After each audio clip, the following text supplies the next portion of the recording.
today's vlog ay pupunta tayo sa Serene Royal Residences at mag-update po tayo dun sa client po na kumuha ng Valeria model. Shoutout po Sir Brian Baclao. Nasa po siya ngayon, sa Alaska. Oh, lamig doon Okay. Actually umuwi lang siya last year, I think that was October, para mag-reserve lang itong unit na to. So I was just thinking kasi mayroon kasing bagong binuksan ngayon na parang daan from Clark Global or from Clark Airport directly to New Clark sa Capas. Yung property niya nandun lang malapit. Ayan guys, sabahan niyo po kami. Daanan natin yung bagong bukas na parang shortcut. Yes. Na papunta dun sa Green City. Yun po yung New Clark City sa Capas. Samahan niyo po kami. Sama ko ngayon si Ate Mitch! At nakakain na po kami. Napanood nyo na yung kahapon namin na vlog.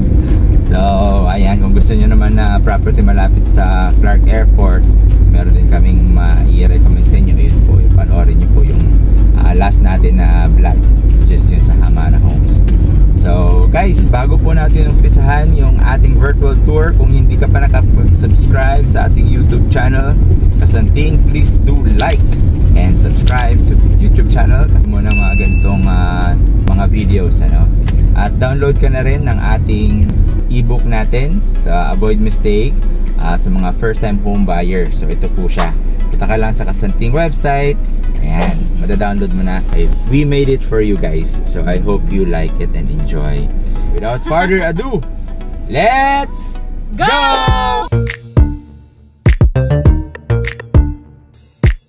Alright guys, so dito tayo sa may roundabout. Mag-turn left po kayo, yan po yung Clark International Airport. So dito po tayo dadaan sa may right side po niya.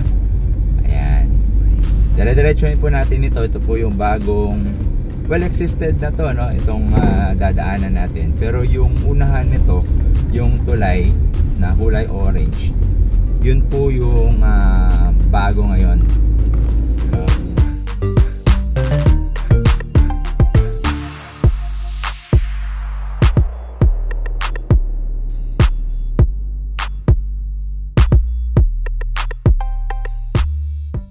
May roundabout ulit dito.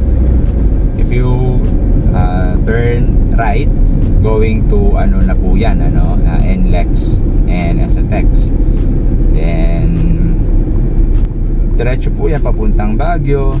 So nasa inyo kung saan kayo pupunta. Ayan.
Alright, may na po, diretso na po tayo.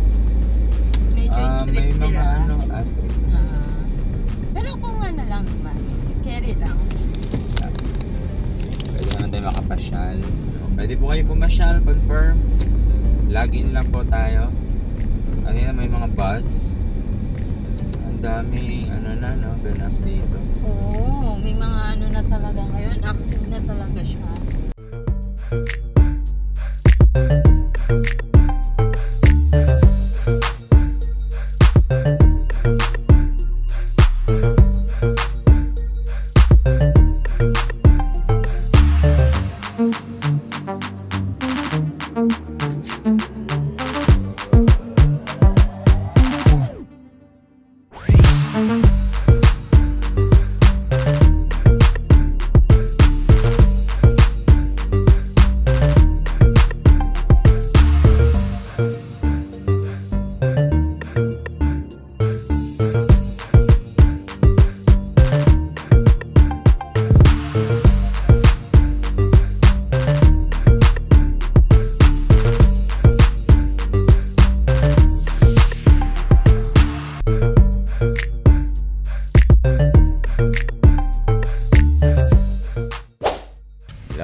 So ito yung parang pwede kang tumambay.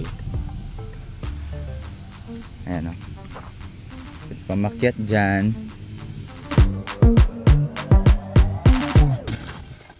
Pasyalan muna namin tong outdoor activity nila. Ganda lang kasi o. Tinan.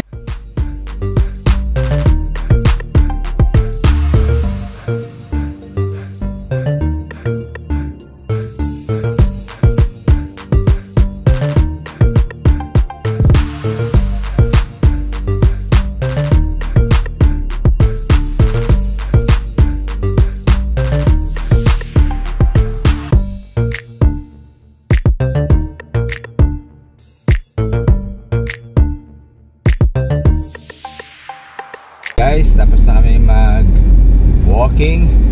So, pupunta na tayo sa Serene.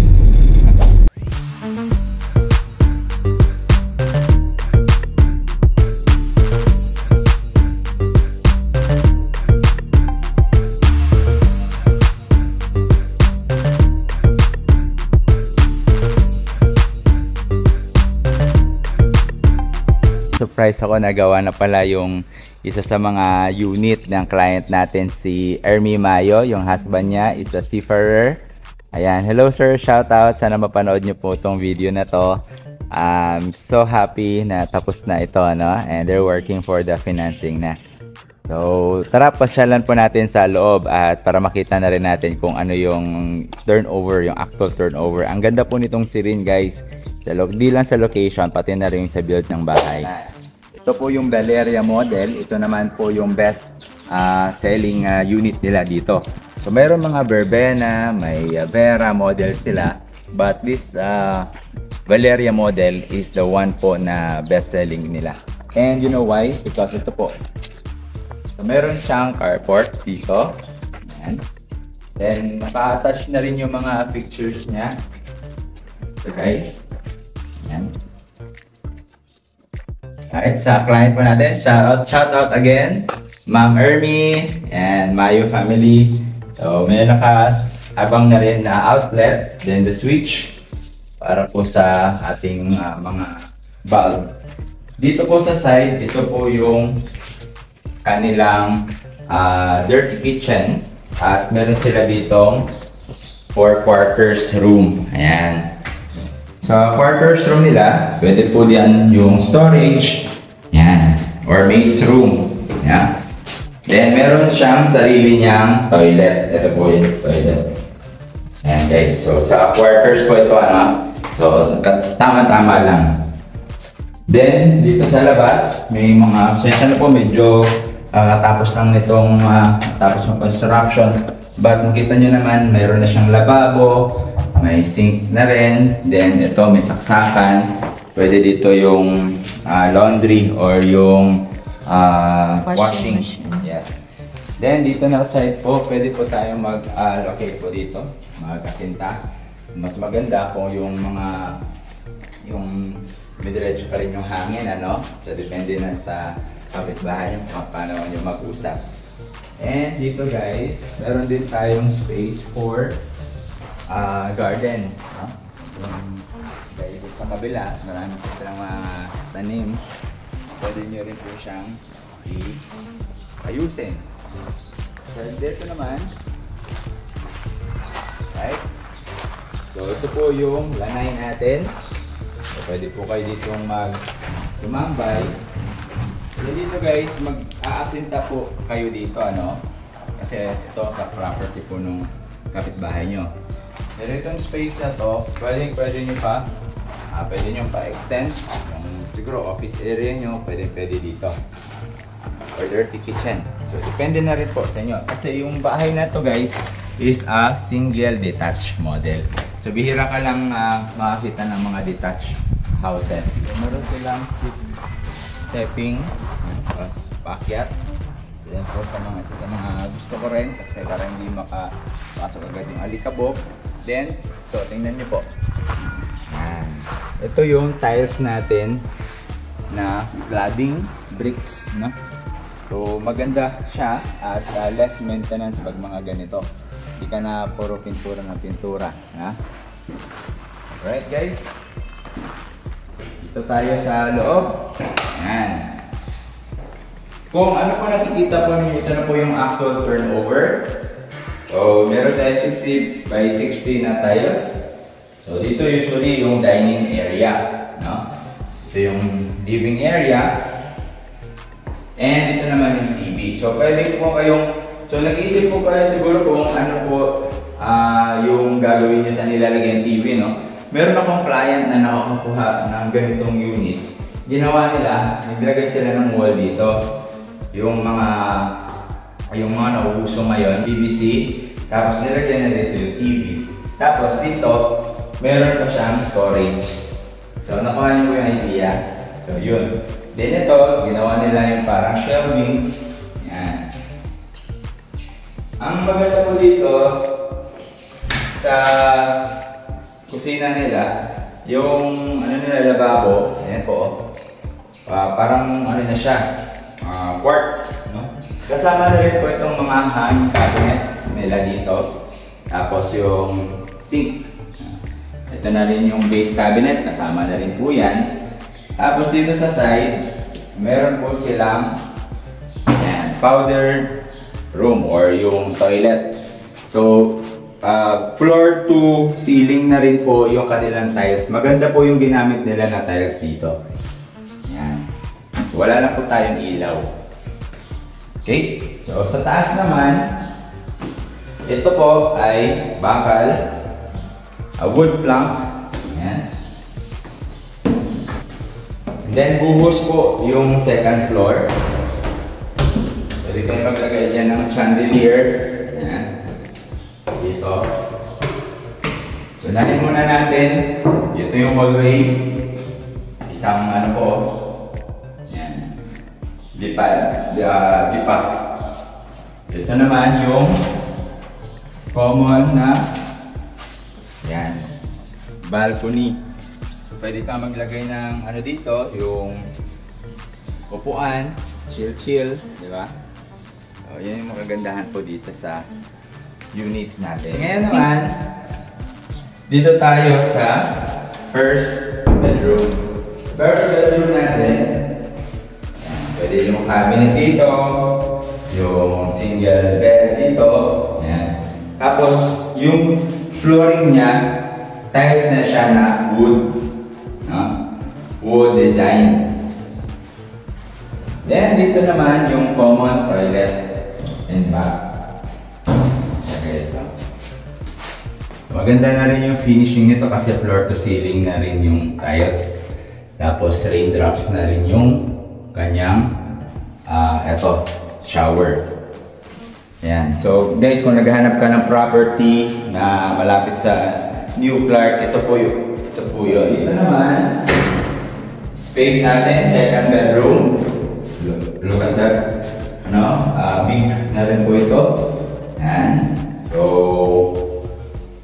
maganda po siya dahil dalawa yung bintana. Sa ating master bedroom. Sa master bedroom, meron siya parang tawag ko nito captain window Kasi pag ganyan siya, nakikita mo sino yung tao sa baba, sa side, at sa harap. Maganda siya, maliwalas. Ganon din dito.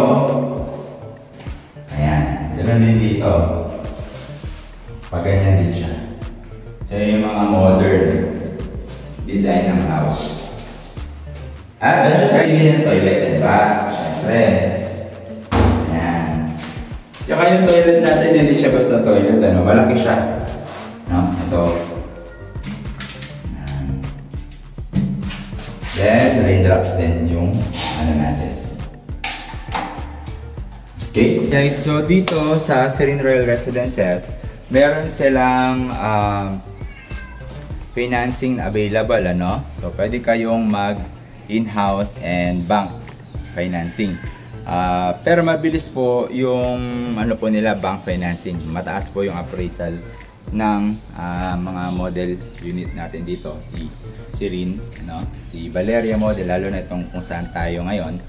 At 20% yung down payment. Nasa 6,300,000 po itong regular cut na bahay, no? At 20% down payment. So that's 1,200,000. So pag nabayad nyo na yon, i-start na po siya yung unit niyo, ano. So meron naman po tayo, kung nagmamadali kayo, meron naman tayo mga ready for occupancy dito. Pero kung willing to wait naman po kayo, so pwede naman na kumuha kayo yung hindi pa nakagawa or yung lupa pa lang para ma-stretch natin yung payment term nyo sa down payment. Yung unit ng client natin from Alaska. So Sir Brian, last December pumunta kami dito ni father ko eh. Then ano pa lang, lagay pa lang sila ng poste. Nasa 64% na nakatayo. So they're working now sa bank financing. So malaki to, 172 square meter yung lot area niya. Ayan guys, oh. 172 square meter yung lot area. Corner siya po guys. Ayan. Ang laki, no? Tutuwa si ano niyan, Sir Brian. And I know he's very proud.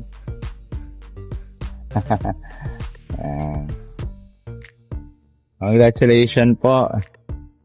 Di po natin pwedeng pasukan sa loob kasi they're ongoing na. Pero pwede natin silipin